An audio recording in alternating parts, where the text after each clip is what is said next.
안녕하십니까. 10만원 주식 투자의 최기훈입니다. 최근 북한의 김정은 사망설로 이제 국제정치하고 이제 국내 증시는 관련 뉴스로 이제 민감한 반응을 이제 보이고 있는데요. 김정은 북한 국무위원장의 건강 이상설이라는 이제 돌발 악재가 국내 증시에 미칠 영향을 놓고서 이제 투자자들의 이제 관심이 높아지고 있습니다. 가뜩이나 요새 이제 코로나19 사태 때문에 이제 불안정성이 이제 심한 주식 시장이 이제 뜻밖의 변수에 또다시 이제 출렁거릴 여지가 있다고 이제 보는 거죠. 그렇다면 주식 투자를 하는 사람의 입장에서는 이런 분위기를 어떻게 파악하고 어떻게 대응을 해야 될까요? 조금 난감하거나 궁금한 상황이 아닐 수 없겠죠. 이렇게 뭔가 잘 모를 때는 우선은 과거 사례를 이제 참조해 보면 됩니다. 자, 김정은 이전에 누가 있었죠? 김일성, 김정일. 그렇죠. 아버지, 할아버지. 자, 모두 이제 사망했죠. 그렇다면 김일성, 김정일 사망 전후에는 주가가 어떻게 움직였을까? 그거를 보면은 참고를 할 수 있겠죠. 과거 김일성과 김정일 사망 당시 흐름은 자 어땠을까요? 자, 주가 차트를 보시죠. 김일성이 사망한 1994년 7월 8일 당일 950선이었던 코스피 지수는 이후 5일 동안 뭐 큰 변동 없이 보합세를 보였습니다. 언론에서는 물론 난리 났죠. 언론에서는 뭐 그냥 하루가 다르게 그냥 관련 뉴스로 엄청나게 그냥 도배가 되고 이제 별 이슈들을 쏟아냈는데 정작 증시는 뭐 제한적이었던 거죠. 그 여파가 충격파가 상대적으로 그 언론에서 그 떠들어댄 거에 비해서는 제한적이었습니다. 뭐 사망했다고? 그래. 뭐 어쩌라고. 난 내 갈 길 간다. 뭐 이런 식이었습니다. 증시는. 뭐 사회적으로는 뭐 엄청난 파장이 컸고 뭐 엄청나게 이슈가 되고 이제 별별 이제 뉴스에 뭐 별별 상황들이 많이 벌어졌는데 정작 증시는 뭐 5일 동안 뭐 큰 변동 없이 그냥 보합세를 보인 거죠. 그렇다면 김정일 사망 때는 또 어땠을까? 2011년 12월 19일에 이때 이제 그 김정일 사망이 보도가 이제 나왔습니다. 그리고 난 다음 날 코스피는 3.4% 정도 급락을 했습니다. 당일날 그 다음 날 이제 엄청나게 급락을 하긴 했죠. 그렇지만 그 후 일주일간의 상승세를 연출했습니다. 그래서 오히려 돌아서서 하락분을 다 메웠죠.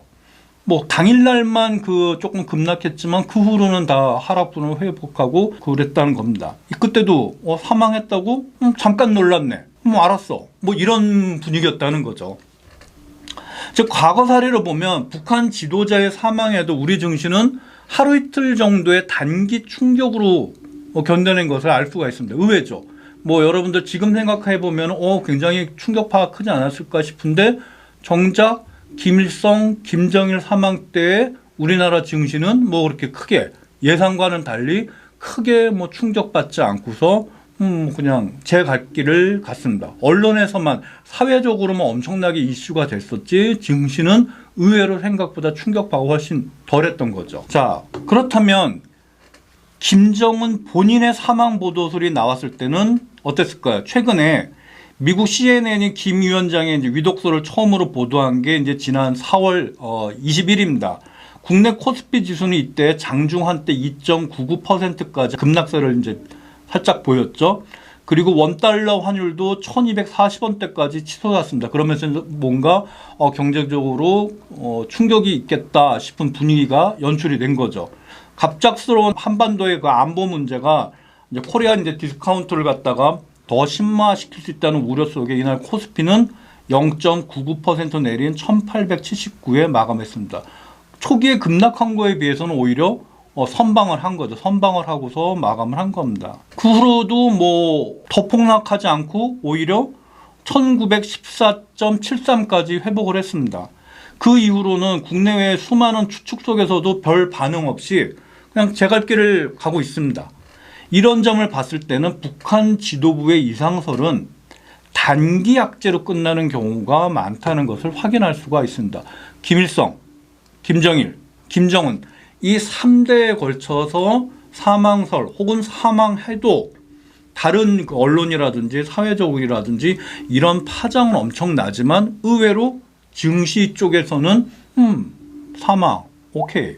그래서 우리 갈 길 간다. 뭐 이런 식으로 잘 버틴다는 거죠. 이처럼 북한 지도자의 사망에 대한 증시의 충격파는 갈수록 단기적으로 끝나고 있습니다. 호재와 악재가 항상 동일하게 적용되지도 않는 대표적인 사례 중 하나가 바로 북한 관련 이슈인 거죠. 그렇다면 이렇게 지도자의 유고와 달리 북한과 하고 이제 안보 관련된 이제 이슈로 이제 분쟁이 발생했을 때는 그렇다면 어땠을까? 과거에는 북한과 관련된 안보 문제가 발생하면 금방 전쟁이라도 날 것 같은 분위기에 사로잡혀서 온 사회가 그냥 그 호들갑을 떨고 막 사재기하고 라면 사고 막 그랬죠. 그리고 그 증시는 이제 폭락의 늪에서 이제 헤어나지 못하고 그랬었는데 최근 들어서는 우리 경제와 국력의 토대가 이제 건실해지면서 북한 관련된 악재가 대부분 단기적인 충격으로 끝나고는 금방 원래 모습으로 회복하는 그런 경우가 훨씬 많아지고 있습니다. 북한이 2006년 7월에 미사일을 발사하고 10월에 이제 핵실험을 강행하면서 북핵 위기가 고조됐을 때도 그때도 마찬가지입니다. 핵실험 당일날 그 코스피 시장은 2.41%, 코스닥 시장은 8.21%나 급락했습니다. 하지만 증시는 이내 회복세를 보였을 뿐만 아니라 오히려 그때의 폭락을 딛고 오히려 더 상승을 했습니다. 그래서 과거에는 이제 슈퍼 악재라고 볼 수 있는 북한의 핵실험이 결국에는 이제 단기적인 해프닝으로 끝났죠.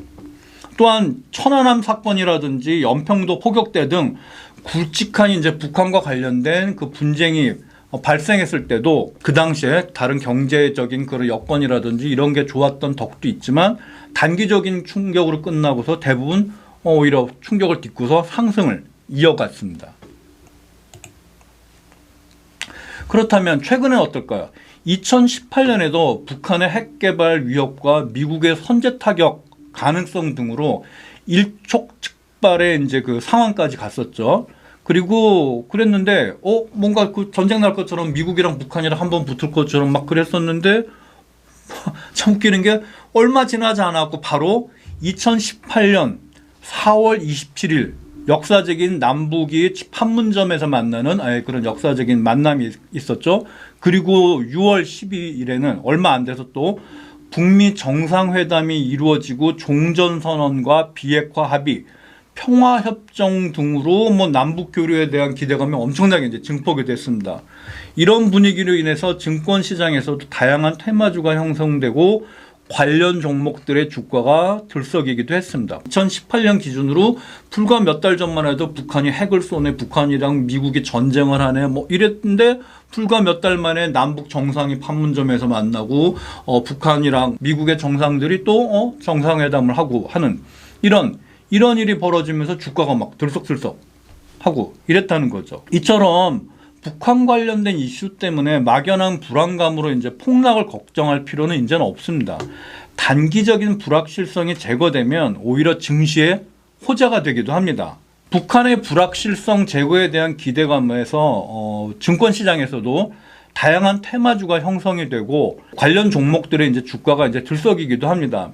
이런 분위기로 수혜를 볼 수 있는 종목들은 북한과 이어지는 철도, 개성공단 재가동, 비무장지대, 그리고 북한의 전력, 그 전기라든지 이런 거 관련된, 그 다음에 북한의 엄청난 자원 개발하는 송유관이라든지 가스라든지 기타 등등, 그리고 다시 열릴 수 있게 되는 북한으로의 여행, 금강산 관광이라든지 이런 것들에서 6개 파트로 나눠서 관련된 테마주들이 오히려 조만간 각광을 받을 수도 있다는 겁니다.